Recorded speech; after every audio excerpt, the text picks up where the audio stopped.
ಕಾರ್ಯಕ್ರಮಕ್ಕೆ ಬ್ರೇಕ್ ಆದ್ಮೇಲೆ ಮತ್ತೊಮ್ಮೆ ಸ್ವಾಗತ ವೀಕ್ಷಕರೇ. ಎಸ್, ನಾವು ಸರ್ವೈಕಲ್ ಹಾಗೂ ಲಂಬಾರ್ ಸ್ಪಾಂಡಿಲೋಸಿಸ್ ಬಗ್ಗೆ ಸಾಕಷ್ಟು ಮಾತನಾಡ್ತಾ ಇದ್ವಿ. ಈಗ ಒಬ್ರು ಕಾಲರ್ ರೆಡಿ ಇದ್ದಾರೆ ಬೆಂಗಳೂರಿನಿಂದ, ಉಮಾ ಅನ್ನೋರು. ನಮಸ್ತೆ ಉಮಾ ಅವರೇ. ನಮಸ್ತೆ ಮೇಡಮ್. ಮೇಡಮ್, ನಾನು ಡಾಕ್ಟರ್ ಹತ್ರ ಮಾತಾಡ್ಬೋದಾ? ಎಸ್, ಮಾತಾಡಿ, ಹೇಳಿ, ನಿಮ್ ಸಮಸ್ಯೆ ಏನಿದೆ ಹೇಳ್ಕೊಳ್ಳಿ. ನನಗೆ ಲೋವರ್ ಬ್ಯಾಕ್ ಪೇನ್ ಇದೆ, ಹಾಗೆ ಶೋಲ್ಡರ್ ಅಂಡ್ ನೆಕ್ ಪೇನ್ ಇದೆ.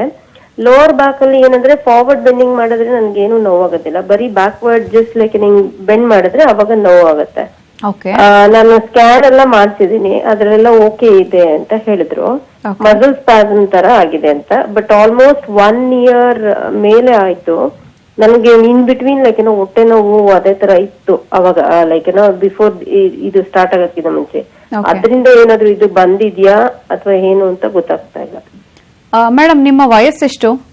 41. ಈಗ ಎಷ್ಟು ದಿನಗಳಿಂದ ಈ ಸಮಸ್ಯೆ ಕಾಣಿಸ್ತಾ ಇದೆ?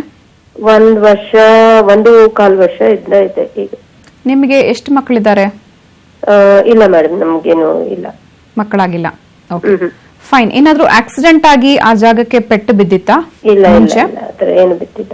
ಅಂಡ್ ನೀವು ಜಸ್ಟ್ ಎಕ್ಸರ್ಸೈಸ್ ಮಾಡುವಾಗ ಬ್ಯಾಕ್ ಬಗ್ಗೋವಾಗ, ಅಂದ್ರೆ ಹಿಂದಕ್ಕೆ ನೀವು ಬಗ್ಗೋವಾಗ ಆ ಪೇನ್ ಆಗುತ್ತೆ ಹೊರತು ಬೇರೆ ಟೈಮ್ ನಲ್ಲಿ ನಿಮ್ಗೆ ಆ ಪೇನ್ ಬರ್ತಾ ಇಲ್ಲ ಅಲ್ವಾ? ಹೌದು, ಲೋವರ್ ಬ್ಯಾಕ್, ಶೋಲ್ಡರ್ ಮಾತ್ರ ಬರುತ್ತೆ. Okay, fine. ಇಲ್ಲಿ ಏನಾಗ್ತಾ ಇದೆ ಅಂತಂದ್ರೆ, it is in the initial stages of cervical and lumbar spondylosis ಅಂತ ಹೇಳ್ಬೋದು. ಇದಕ್ಕೆ ನಾವು ಪೇಷಂಟ್ ನ ಏಜ್ ಕನ್ಸಿಡರ್ ಮಾಡ್ತೀವಿ. ಮತ್ತೆ ನಾನು ಆಗ್ಲೇ ಹೇಳ್ದಾಗೆ ಮೊಡಾಲಿಟೀಸ್ ಅಂಡ್ ಕನ್ಕಾಮಿಟೆಂಟ್ಸ್, ಅಂದ್ರೆ ಮೊಡಾಲಿಟೀಸ್ ಅಂತಂದ್ರೆ ನಿಮ್ಮ ಒಂದು ಸಮಸ್ಯೆ ನೀವು ಏನ್ ಪೋಸ್ಚರ್ ಅಲ್ಲಿ ಇದ್ದಾಗ ಜಾಸ್ತಿ ಆಗುತ್ತೆ, ಏನ್ ಫುಡ್ ತಗೊಂಡ್ರೆ ಜಾಸ್ತಿ ಆಗುತ್ತೆ, ಮತ್ತೆ ಯಾವ ಕ್ಲೈಮೇಟ್ ಅಲ್ಲಿ ಜಾಸ್ತಿ ಆಗುತ್ತೆ, ಇದನ್ನ ನಾವು ಮೊಡಾಲಿಟೀಸ್ ಅಂತ ಹೇಳ್ತೀವಿ. ಅಂದ್ರೆ the factors which will increase your pain, aggravating factors, or the factors which will decrease your pain. ಈಗ ಕೆಲವು ಪೇಷಂಟ್ಸ್ ಏನ್ ಹೇಳ್ತಾರೆ, ಸಿವಿಯರ್ ಬಾಡಿ ಪೇನ್ಸ್ ಆಗ್ತಾ ಇದೆ ಮೇಡಮ್, ಬಟ್ ಏನಾದ್ರೂ ಪ್ರೆಷರ್ ಹಾಕಿ ಒತ್ತದಾಗ, ಅದು ಬೆನ್ನು ಭಾಗ ಆಗಿರ್ಬೋದು ಅಥವಾ ಕಾಲ್ಗಳಾಗಿರ್ಬೋದು, ಪ್ರೆಷರ್ ಹಾಕಿ ಒತ್ತದಾಗ ಪೇನ್ಸ್ ಕಡಿಮೆ ಆಗುತ್ತೆ ಅಂತ ಹೇಳ್ತಾರೆ. ಸೊ ಅಲ್ಲಿ ನಮ್ಗೆ ಒಂದು ಮೆಡಿಸನ್ ಅವ್ರು ಹೇಳ್ತಾ ಇದ್ದಾಗೇನೆ ನಮ್ಗೆ ಟಕ್ ಅಂತ ಒಂದು ಮೆಡಿಸನ್ ನಮ್ಗೆ ಜ್ಞಾಪಕ ಆಗುತ್ತೆ. ಈ ಮೆಡಿಸನ್ ಕೊಟ್ರೆ ಅವ್ರ ಪೇನ್ ಡೆಫಿನೆಟ್ ಆಗಿ ಕಮ್ಮಿ ಆಗುತ್ತೆ. ಅಂದ್ರೆ the pressure will ameliorate the pain. ಅಂದ್ರೆ ನಾವು ಒತ್ತು ಬಿಟ್ಟು ಆ ಒಂದು ಅಫೆಕ್ಟೆಡ್ ಏರಿಯಾಸ್ ನಲ್ಲಿ ನಾವು ಪ್ರೆಷರ್ ಹಾಕಿದಾಗ ಆ ಪೇನ್ ಕಮ್ಮಿ ಆಗುತ್ತೆ. ಹೆಡೇಕ್ ಆಗಿರ್ಬೋದು, ಕಾಲ್ ನೋವಾಗಿರ್ಬೋದು. ಅದೇ ತರಾನೇ ನಿಮಗೆ ಬೆಂಡ್ ಮಾಡುವಾಗ ನಿಮ್ಗೆ ಪೇನ್ ಜಾಸ್ತಿ ಆಗ್ತಾ ಇದೆ ಅಂತಂದ್ರೆ ಹೋಮಿಯೋಪತಿಲಿ ಇದಕ್ಕೆ ಸೂಕ್ತವಾದ ಮೆಡಿಸಿನ್ಸ್ ಉಂಟು. ಸೊ ಈ ಮೆಡಿಸಿನ್ಸ್ ತಗೊಳ್ಳೋದ್ರಿಂದ ನೀವು ರೆಗ್ಯುಲರ್ ಎಕ್ಸರ್ಸೈಸ್ ನ ಕಂಟಿನ್ಯೂ ಮಾಡ್ಕೊಳ್ಳಿ. ಮತ್ತೆ ಕೆಲವು ಆಕ್ಸೆಸರೀಸ್ ನ ಯೂಸ್ ಮಾಡೋದಕ್ಕೆ ಹೇಳ್ತೀವಿ. ಸರ್ವೈಕಲ್ ಹಾಗೂ ಲಂಬಾರ್ ಸ್ಪಾಂಡಿಲೋಸಿಸ್ ಇಂದ ಸಫರ್ ಆಗ್ತಾ ಇರೋರು ಇದನ್ನ ನೀವು ಫಾಲೋ ಮಾಡ್ಕೊಂಡ್ರೆ ಡೆಫಿನೆಟ್ ಆಗಿ 1 ವರ್ಷದಿಂದ ನೀವು ಸಫರ್ ಆಗ್ತಿರುವಂತ ಪೇನ್ ಗ್ರಾಜುಯಲ್ ಆಗಿ ಕಮ್ಮಿ ಆಗುತ್ತೆ. ಓಕೆ, ಥ್ಯಾಂಕ್ ಯು ಉಮಾ ಅವರೇ ಕರೆ ಮಾಡಿದ್ದಕ್ಕೆ. ಎಸ್ ಡಾಕ್ಟರ್, ಈಗ ನೀವಾಗ ಹೇಳ್ತಾ ಇದ್ರಿ ಕ್ಯಾಬ್ ಡ್ರೈವರ್ಸ್ ಇರಬಹುದು, ಲಾರಿ ಚಾಲಕರು ಇರಬಹುದು, ಟ್ರಾಫಿಕ್ ಪೊಲೀಸ್ ಇರಬಹುದು. ಹಾಗಾದ್ರೆ ಪ್ರೊಫೆಷನ್ ಜೊತೆಗೆ ನಮ್ಮ ಆಹಾರ ಪದ್ಧತಿ, ಫುಡ್ ಸಿಸ್ಟಮ್ ಕೂಡ ಇದಕ್ಕೊಂದು ಕಾರಣ ಆಗುತ್ತಾ ಅಂತ ಹೇಳಿ? ಸರ್ಟನ್ಲಿ ಫುಡ್ ಸಿಸ್ಟಮ್ ಕಾರಣ ಆಗತ್ತೆ ಅಂದ್ರೆ ತಪ್ಪಾಗ್ಲಾರದು. ಇತ್ತೀಚಿನ ದಿನಗಳಲ್ಲಿ ನಾವು ಏನ್ ತಿಂತಾ ಇದೀವೋ ಅದರಲ್ಲಿ ಕ್ವಾಲಿಟಿ ಅನ್ನೋದು ಬಹಳ ಕಡಿಮೆ ಆಗ್ತಾ ಇದೆ. ಸೊ ಹಾಗಾಗಿ ಏನಾಗ್ತಾ ಇದೆ ಅಂದ್ರೆ ಈವನ್ ಕ್ವಾಲಿಟಿ ಕಡಿಮೆ ಇರುವಂತ ಫುಡ್ ಕನ್ಸ್ಯೂಮ್ ಮಾಡೋದ್ರ ಜೊತೆಗೆ ಲೈಫ್ ಸ್ಟೈಲ್ ನಲ್ಲಿ ತುಂಬಾನೇ ಜಂಕ್ ಫುಡ್ಸ್ ನ ಮತ್ತೆ ಫಾಸ್ಟ್ ಫುಡ್ಸ್ ಬಗ್ಗೆ ಮತ್ತಷ್ಟು ಮಾತಾಡೋಣ ಡಾಕ್ಟರ್. ಈಗ ತಮಿಳುನಾಡಿನಿಂದ ಗಾಯತ್ರಿ ಅನ್ನೋರು ಕರೆ ಮಾಡಿದ್ದಾರೆ. ನಮಸ್ತೆ ಗಾಯತ್ರಿ ಅವರೇ. ಹಲೋ ಮೇಡಮ್, ನಮಸ್ತೆ. ಎಸ್ ಡಾಕ್ಟರ್ ಇದ್ದಾರೆ, ನಿಮ್ ಪ್ರಶ್ನೆ ಕೇಳಿ. ಹಲೋ ಹಲೋ, ನಮಸ್ತೆ ಮಾ. ನಮಸ್ಕಾರ ಮೇಡಮ್. ಹೇಳಿ ಮಾ, ಏನ್ ಪ್ರಾಬ್ಲಮ್ ಆಗ್ತಾ ಇದೆ?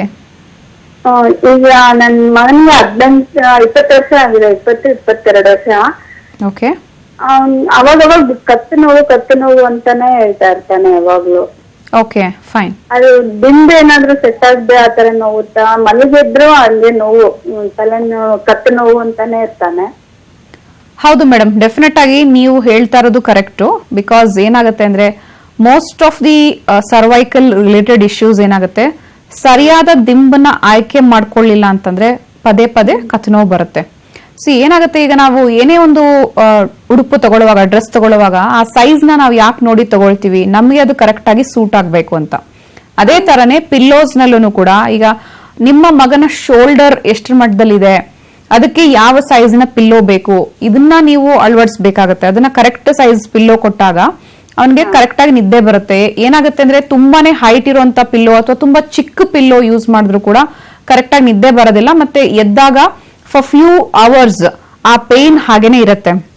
ಸೊ ಕಡಿಮೆನೇ ಆಗಲ್ಲ ಅದು, ಮತ್ತೆ ಅದು ಸರಿ ಹೋಗೋದಕ್ಕೆ ಏನ್ ಮಾಡೋದಕ್ಕೂ ಇಲ್ಲ, ನೀವು ಒಂದ್ ಕೆಲಸ ಮಾಡಿ, ಫಸ್ಟ್ ಪಿಲ್ಲೋಸ್ ಕರೆಕ್ಟ್ ಆಗಿದೆಯಾ ಅಂತ ಅವನ್ನ ಕೇಳಿ ವಿಚಾರಿಸಿ ನೋಡಿ. ನಿದ್ರೆ ಕರೆಕ್ಟ್ ಆಗಿ ಬರುತ್ತಾ, ಎದ್ದ ಮೇಲೆ ಈ ಪ್ರಾಬ್ಲಮ್ ಆಗ್ತಾ ಇದೆ ಅಂತಂದ್ರೆ ಅವ್ನ್ ಪಿಲ್ಲೋ ಕರೆಕ್ಟ್ ಆಗಿದೆಯಾ ಅಲ್ವಾ ಅಂತ ನೀವು ನೋಡಿ ಒಂದ್ಸಾರಿ.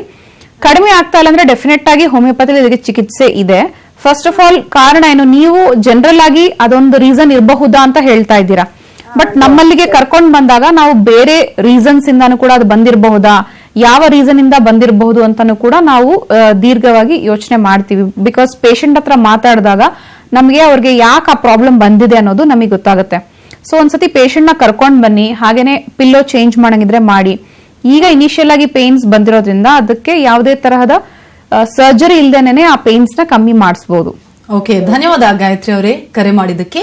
ಇನ್ನು ನಮ್ ಜೊತೆ ಮಾತನಾಡೋದಕ್ಕೆ ವೆಂಕಟೇಶ್ ಅವರಿದ್ದಾರೆ ಬಾಗಲಕೋಟೆಯಿಂದ. ನಮಸ್ತೆ ವೆಂಕಟೇಶ್ ಅವರೇ. ಹಲೋ ಮೇಡಮ್, ನಮಸ್ತೆ. ಟಿವಿ ವಾಲ್ಯೂಮ್ ನ ದಯವಿಟ್ಟು ಮ್ಯೂಟ್ ಮಾಡಿ. ಡಾಕ್ಟರ್ ಇದ್ದಾರೆ, ನಿಮ್ ಪ್ರಶ್ನೆನ ಕೇಳಿ. Okay madam.